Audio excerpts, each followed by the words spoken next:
Assalamualaikum warahmatullahi wabarakatuh. Perkenalkan, nama saya Sri Alia Nuriman. NIM saya 1932311010. Di sini saya akan mempresentasikan atau menjelaskan tentang teknologi pada gangguan sistem pernafasan, gangguan sistem kardiovaskular, dan gangguan sistem hematologi. Yang pertama, saya akan membahas tentang pengertian teknologi sistem pernafasan. Teknologi sistem pernafasan adalah alat yang digunakan untuk menanggulangi permasalahan sistem pernafasan, dikarenakan permasalahan dari sistem pernafasan itu sendiri mulai dari kesulitan bernafas, kelainan karena penyakit tertentu, dan sebagainya. Maka diciptakanlah beragam alat untuk pernafasan mengatasi permasalahan tersebut. Teknologi pertama pada gangguan sistem pernapasan yaitu tracheostomi. Tracheostomi adalah pembuatan lubang pada trakea untuk membantu memberikan pernapasan buatan. Jadi, tracheostomi ini kita melakukan pembuatan lubang pada daerah trakea untuk memberikan pernapasan buatan yang baru. Selain itu, tingkat kegawatan kondisi seseorang ini terbagi menjadi dua, ada tracheostomi emergensi dan tracheostomi non emergensi. Tracheostomi emergensi ini contohnya mengatasi sumbatan jalan nafas. Kalau yang non emergensi ini contohnya seperti saat pembedahan tenggorokan atau pembedahan rongga mulut. Kemudian cara penggunaannya ini dengan cara penyedotan lendir yang menumpuk pada pipa tracheostomi dan juga saluran nafas dengan cara disuction. Kemudian efek tracheostomi ini, apabila setelah tabung tracheostomi ini terpasang, pasien akan kesulitan berbicara.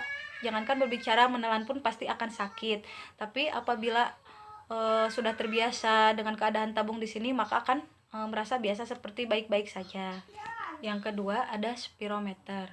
Spirometer adalah alat untuk mengukur secara langsung dan cepat kemampuan paru-paru seseorang serta untuk keperluan diagnosa paru-paru yang abnormal. Jadi biasanya setelah dilakukan pemasangan tracheostomi ini, kadang-kadang dilakukan pemasangan spirometer untuk mengecek secara langsung gitu cepat kemampuannya si paru-paru ini. Terus juga cara penggunaan spirometer ini dengan cara menarik nafas dan menghembuskannya melalui mulut tabung yang berisi udara akan bergerak naik turun si drumnya dan akan mencatat dengan sendirinya. Kemudian teknologi yang ketiga yaitu nasal kanul.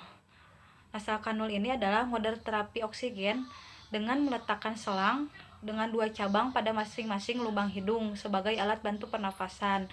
Nah, nasal kanul ini yang sering biasa kita pakai untuk model terapi oksigen di rumah sakit, tergantung tingkat kebutuhan oksigennya.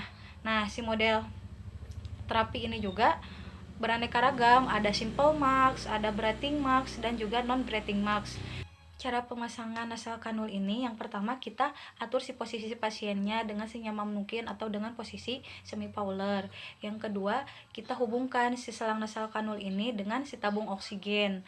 Setelah disambungkan, kemudian kita simpan si prong ini di bawah lubang hidung. Apabila sudah di bawah lubang hidung, maka si prong ini akan dimasukkan ke dalam rongga hidung. Kedua, apabila si prong ini sudah berada di rongga hidung, kemudian kita posisikan kedua selang ini, kita posisikan gitu. Kemudian setelah itu kita fiksasi agar tidak kemana-mana atau copot saat pasien sedang tidur atau melakukan aktivitas lain.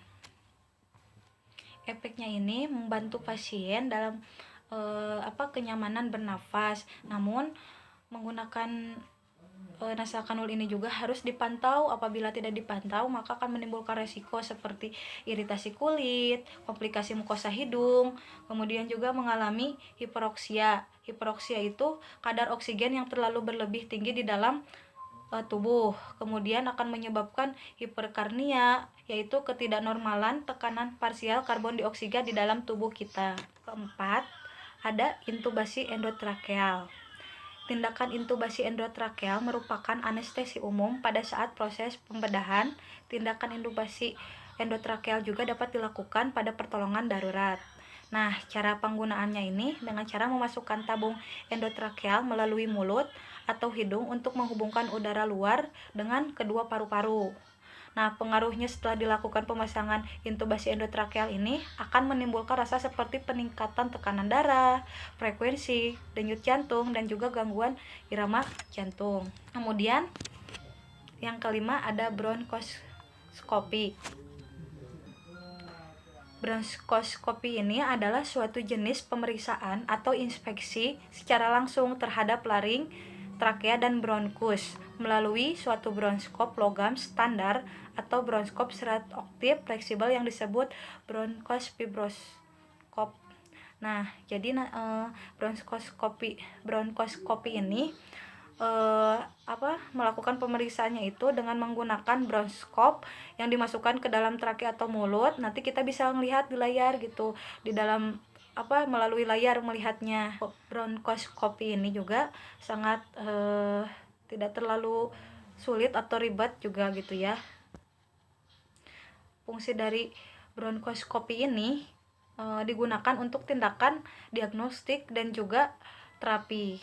Adapun efek setelah dilakukannya bronkoskopi, efeknya walaupun menyebabkan sedikit ketidaknyamanan bagi pasien, namun bronkoskopi ini sangat aman dan juga lebih efektif penggunaan alatnya.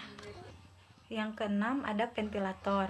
Nah, ventilator ini adalah sebuah mesin yang didesain untuk memompa udara masuk dan keluar paru-paru untuk membantu pernapasan pasien secara fisik pada saat kesulitan bernapas. Tujuan dari utama ventilator ini untuk digunakan sebagai pengobatan intensif, perawatan di rumah sakit, dan pengobatan darurat. Nah, gimana sih cara penggunaannya? Cara penggunaan yang pertama itu memasukkan selang khusus ke dalam tenggorokan pasien. Biasanya melalui hidung, mulut, ataupun melalui leher, yaitu jalur tracheostomi tadi. Efek dari pemasangan ventilator ini bisa menyebabkan infeksi saluran pernafasan, cederanya paru-paru, dan masih banyak lagi. Kemudian yang ketujuh ada nebulizer. Nah, nebulizer ini adalah alat untuk merubah cairan obat menjadi uap yang sangat halus agar bisa dihisap ke dalam saluran pernafasan paru-paru. Nah, adapun penyakit yang sering diatasi oleh nebulizer ini. Yang pertama itu ada asma, penyakit paru obstruktif, kronik atau yang disingkat dengan PPOK, pneumonia, kemudian ada bronkiolitis, bronkiolitis, dan fibrosis kistik dan sinusitis. Cara penggunaannya ini dengan cara obatnya itu dicairkan menjadi uap. Udara yang mengandung uap ini kemudian akan ditekan naik melalui selang ke masker, langsung dipasangkan ke hidung kita. Adapun efek samping pada nebulizer ini tergantung pada obat yang digunakan obat yang digunakan untuk menjadi uap ini. Contohnya apabila seperti obat bronkodilator, nah dapat menyebabkan seperti pusing, mual, tangan gemetar, sakit kepala, detak jantung tidak beraturan, kram, dan masih banyak lagi. Nah, di sini ada teknologi pada gangguan sistem kardiovaskular. Yang pertama ada ekokardiograf. Nah, ekokardiograf ini adalah suatu teknik untuk mengetahui struktur internal dan gerakan jantung serta pembuluh darah yang besar tanpa memasukkan alat ke dalam tubuh. Nah, biasanya alat ini tuh sering ada di rumah sakit. Biasanya untuk mengecek atau melihat keadaan jantung. Nanti tuh itu tuh kayak datanya itu keluar sendiri dengan kayak kertas gitu panjang. Nanti kita bisa lihat di situ si jantung itu bagus apa enggak. Nah, misalnya itu cara penggunaannya itu dikasih kabel-kabel pada daerah dada. Nah, nanti kan akan menghasilkan gelombang ultrasonik yang diarahkan ke dada pasien tadi dengan menggunakan transducer. Kemudian si transducer ini akan bertindak sebagai penerima pantulan balik gelombang ultrasonik untuk membentuk bayangan. Gambar yang dibentuk oleh pantulan dipindahkan ke layar dan dapat menampilkan gambaran bagian dalam jantung. Nah, ukuran dan gerakan dinding ventrikel anatomi dan gerakan katup, arah aliran darah, adanya gumpalan darah dan tumor di jantung nanti bisa ketahuan setelah gambar yang dilakukannya pengecekan ini. Yang kedua ada teknologi angioplasty. Teknologi ini biasanya itu dimasukkan ke dalam bagian sistem peredaran darah tubuh Anda yang mengalami penyempitan atau penyumbatan. Caranya tuh biasanya dimasukin balon yang masih kempis, diletakkan pada tabung kecil panjang, kemudian dimasukkan ke dalam bagian arteri yang tersumbat. Setelah letaknya tepat, nah si bola yang dimasukin tadi itu akan digelembungkan. Saat si bola gelembung ini membesar, nah si plak yang menempel pada jalur arteri itu kan akan terdorong keluar dan jadi melebar, membuka pembuluh darah untuk meningkatkan aliran darah. Nah, si balon kemudian kempes ditarik dan aliran darah kembali menjadi lancar.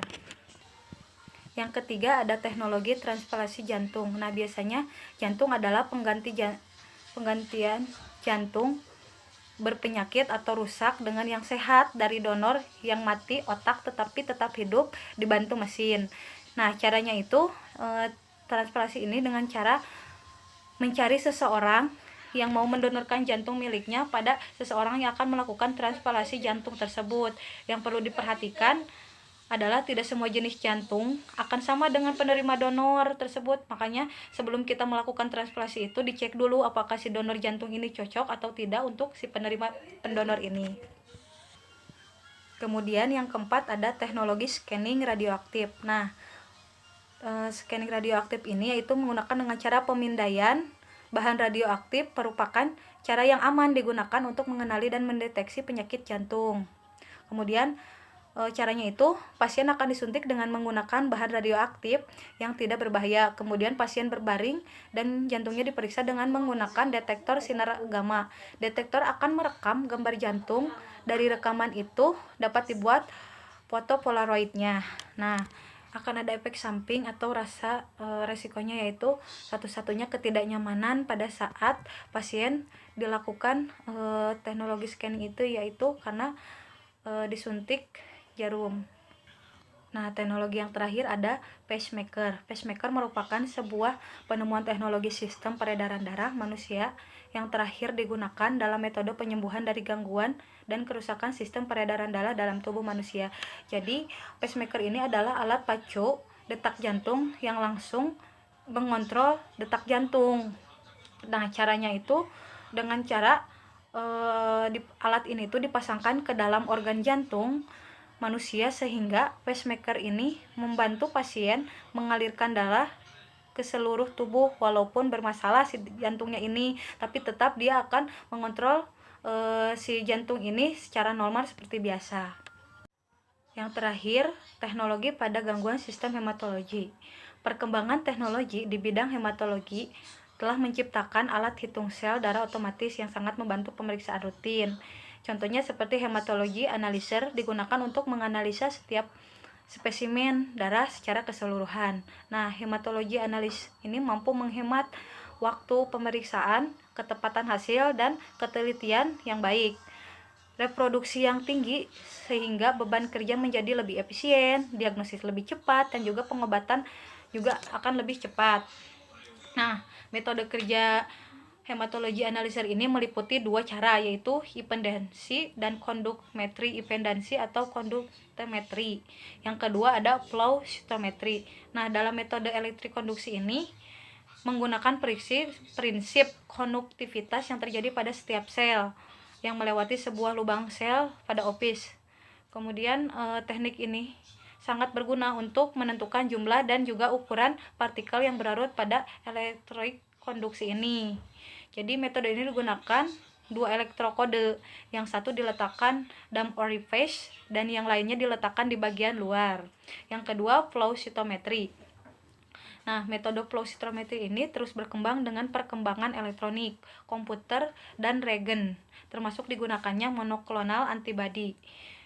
Pengukuran dengan flow cytometry ini menggunakan e-label fluoresensi. Selain mengukur jumlah dan ukuran sel, juga dapat mendeteksi pertanda muka sel, CD atau cluster of differentiation, granula, intraseluler, struktur intrasitoplasmik, dan inti sel. Cukup sekian presentasi dari saya. Apabila ada kekurangan mohon dimaafkan karena saya masih dalam tahap belajar. Wassalamualaikum warahmatullahi wabarakatuh.